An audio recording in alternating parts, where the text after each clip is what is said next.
Всем привет! С вами Пелагуша. Из этого видео вы узнаете, как пользоваться встроенным редактором карт в сети Skyline для проектирования особенного города. Для создания своей карты нужно воспользоваться редактором. До этого необходимо открыть игру на главном экране и выбрать вкладку «Инструменты». У редактора карт есть две кнопки.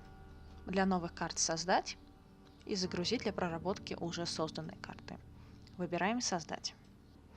На следующем экране нам предлагается выбрать тему карты. Есть варианты умеренные, полярная, тропическая, Европа и зимняя при наличии DLC Snowfall.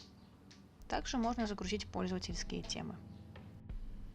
Выбираем тему и нажимаем «Создать», проверяя галочку левостороннего движения.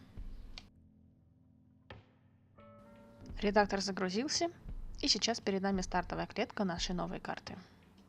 Изменим масштаб колесиком мыши. Сейчас перед нами вся доступная для игры без модов область города. Квадрат 5 на 5 клеток. Теперь давайте рассмотрим основную панель действий внизу экрана. Первая кнопка отвечает за создание ландшафта. На выпадающей панели справа можно выбрать кисть для работы. Далее рассмотрим доступные инструменты. Смещение позволяет возводить горы и прокладывать долины. Уровень помогает выровнять поверхность и создавать большие равнинные пространства. Смягчение позволяет сгладить перепады высот на местности. Последний инструмент помогает создавать аккуратные уклоны. Следующие две клавиши используют для импорта и экспорта карт высот в редактор. По ним редактор отрисовывает ландшафт. Черный цвет – это низшая точка карты. Чем цвет белее, тем выше будет местность.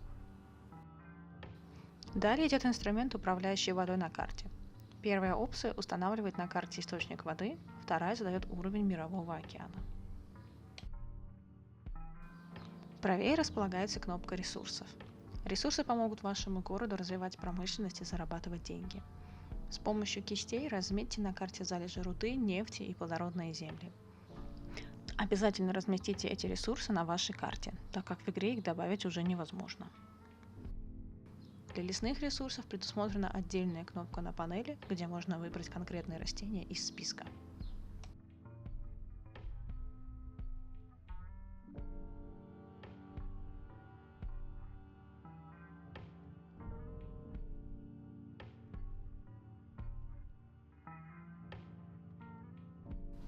Теперь переходим к самой интересной и важной вкладке в игре – дорогам. На первой вкладке мы можем прокладывать шоссе на нашей карте из всех тех типов дорог, что есть в библиотеке игры, включая пользовательские ассеты. Но будьте осторожны с ними. Они будут некорректно работать на краях карты, о чем я подробно расскажу в видео про дороги. С помощью модов можно расширить доступный перечень дорог, но я считаю неправильным строить дворовые проезды сразу на карте. Перейдем ко второй вкладке. Здесь можно выбрать готовые перекрестки для шоссе и установить их в городе. Как видите, у меня много разных скачанных перекрестков, и никаких проблем на карте они не вызывают.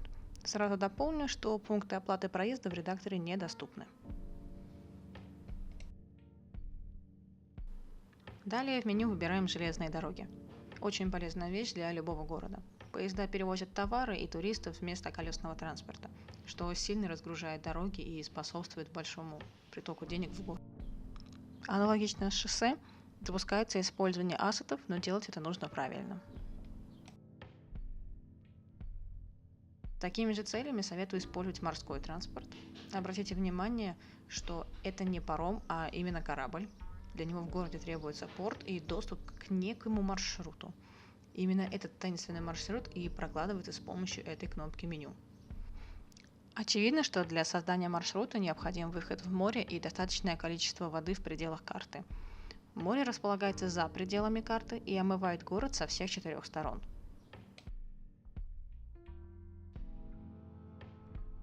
Ну и какой современный город может существовать без воздушного сообщения?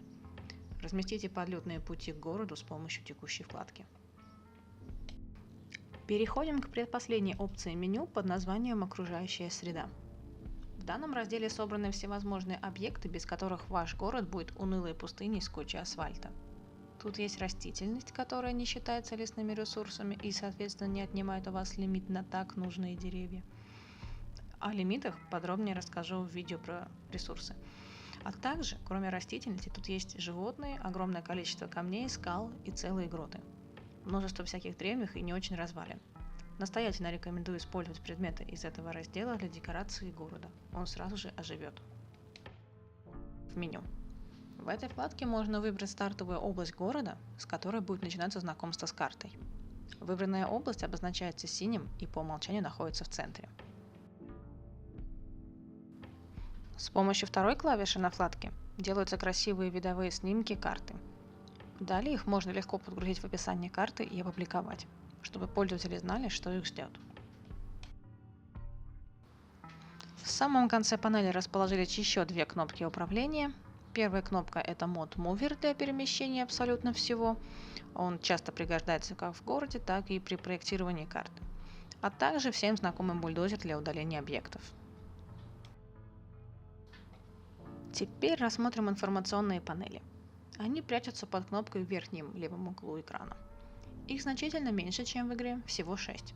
И последняя из них связана с DLC Sunset Harbor и наверняка отсутствует у тех, кто дополнение не приобретал. Итак, здесь мы можем отследить течение воды. Для чего это нужно? Информация в этой панели полностью соответствует информации, которую вы получаете каждый раз, когда пытаетесь построить ГЭС в городе. Так что, если вы планируете ГЭС, изучите свою карту с включенной панелью. Далее панель природных ресурсов. Все так же, как и в игре, подсвечиваются области с полезными ископаемыми, лесами и черноземом. Панель ветра. Загляните, если планируете использовать ветряки. Панель внешних связей. Это очень важная панель, показывает все соединения вашего города с внешним миром и их исправность. Рассмотрим подробнее в обзоре дорог. Далее высота ландшафта. Заглядывайте иногда, чтобы почувствовать масштаб ваших гор и долин. Панель рыбных ресурсов подскажет, кого вам удастся выловить из морских недр. Пока карта пустая, никаких интересных данных не отобразится. Теперь обратите внимание на Чирпера. Ему так идет рабочая каска. Посмотрим, чем он может нам помочь в редакторе. Чирпер подсказывает нам о разных нужных вещах на карте. Часть из них должна присутствовать обязательно. Давайте рассмотрим их внимательнее. Иметь источники воды в стартовой области. Все логично. Городу нужно обеспечить жителей водопроводной водой. Автомагистральные пути. Люди должны как-то приехать к вам в город. Тоже логично. Также у них должна быть возможность покинуть город. Теперь рекомендуемые. Железнодорожные пути. Считаю, что нужно иметь их обязательно. Построить внешние пути в готовом городе уже не получится. Аналогично с воздушными путями. Кроме специальных ролевых карт про средневековье, где самолетам не место. Области с ресурсами. Мне не совсем понятно, почему они не вынесены в обязательную область. Неужели кому-то понравится карта без руды и с плохой землей? А какую радость испытывает игрок, когда находит свое первое месторождение нефти? Радостно потираем ручки в ожидании кучи денежек.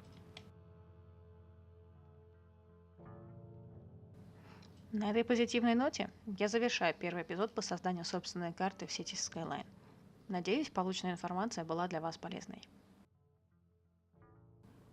Если вам понравилось это видео, ставьте лайки, не забывайте подписываться на канал, включать уведомления о новых видео, а также не стесняйтесь оставлять комментарии и, конечно же, делитесь этим видео с друзьями.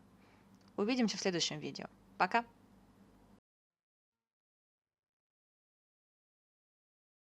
В следующем видео я расскажу, как работать с ландшафтом, импортировать и экспортировать карты высот и как их выбирать. Научу регулировать количество воды на карте и создавать реки и озера. Увидимся!